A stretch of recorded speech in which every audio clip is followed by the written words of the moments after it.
Bonjour et bienvenue à cette capsule spéciale que j'ai décidé de filmer à cause de la situation des marchés actuellement qu'on vit. Alors, vous allez remarquer sûrement que depuis le 1er janvier jusqu'au 30 avril, les marchés ont baissé d'une façon consécutivement à chaque mois. Peu importe que vous détenez des obligations ou des actions, plus ou moins, il n'y a pas de place pour se cacher, à part que si vous êtes 100% investi dans le pétrole. Le but d'investir, c'est d'être bien diversifié. Et les portefeuilles diversifiés, malheureusement, ont eu un recul assez important. Alors, je voulais vous adresser, vous mettre à l'aise et vous expliquer un petit peu la situation et où est-ce qu'on s'en va d'ici l'année prochaine. En premier lieu, le sentiment des marchés est très négatif. Ce n'est pas la première fois que je vis ces corrections-là. Ça fait depuis 30 ans que je vis plusieurs corrections. Je vais vous montrer quelques exemples tantôt, mais avant tout, qu'est-ce qui se passe actuellement? Alors, vous saviez très bien qu'il y a cette guerre terrible entre l'Ukraine et la Russie. L'Ukraine est un gros exporteur du blé et du maïs, et la Russie est un gros exporteur du pétrole et du gaz naturel. Alors, avec la situation qui se passe actuellement, l'Ukraine a beaucoup de difficultés à faire d'exportation qui pousse les prix à la hausse.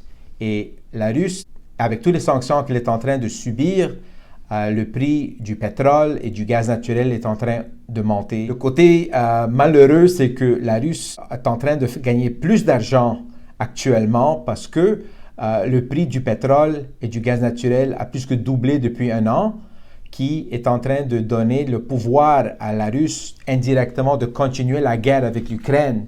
Le mauvais côté de tout ça, c'est que l'inflation est en train de se faire créer et les taux d'intérêt sont en train de monter pour contrôler le taux d'inflation.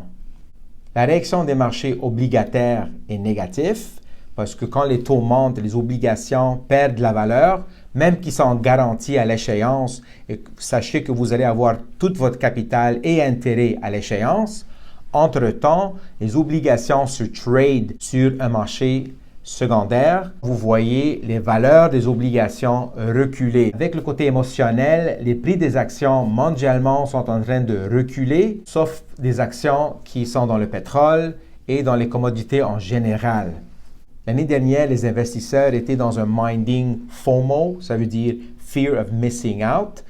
Vis-à-vis aujourd'hui, on est dans une situation FOGI, Fear of Getting In. Ça veut dire que le monde a peur d'investir maintenant que les marchés sont plus ou moins entre 10 à 20% moins chers depuis le début de l'année. Moi, je suis quelqu'un qui aime beaucoup étudier l'histoire économique et l'histoire des marchés boursiers. Je voulais apporter à votre attention quelques corrections dans le passé. Alors, le portefeuille est un portefeuille équilibré où il y a la moitié dans des obligations gouvernementales long terme américaines et l'autre moitié, c'est dans la S&P 500. Alors, si on regarde la période Black Monday qui est arrivée en septembre 87 jusqu'en novembre 1987, ce portefeuille équilibré avait reculé de 16,39%. Après ça, on a eu la crise asiatique qui est arrivée en juillet 97 jusqu'à janvier 98, où on a eu une correction de 3,19%. Après ça, on a eu la dette qui a été en défaut pour la Russie en juillet 98 jusqu'à octobre 98. Ce portefeuille équilibré aurait fait moins 7,10. Et après ça, on a eu aussi le dot-com crash, ça c'est le tech wreck, en mars 2000 jusqu'à octobre 2002, où ce portefeuille a fait un moins 12,21. Et on a eu la crise financière, subprime crisis, aux États-Unis en particulier entre le novembre 2007 jusqu'à mars 2009, où les marchés ont beaucoup reculé, mais le portefeuille équilibré a fait quand même un moins 20,39 pendant cette période-là.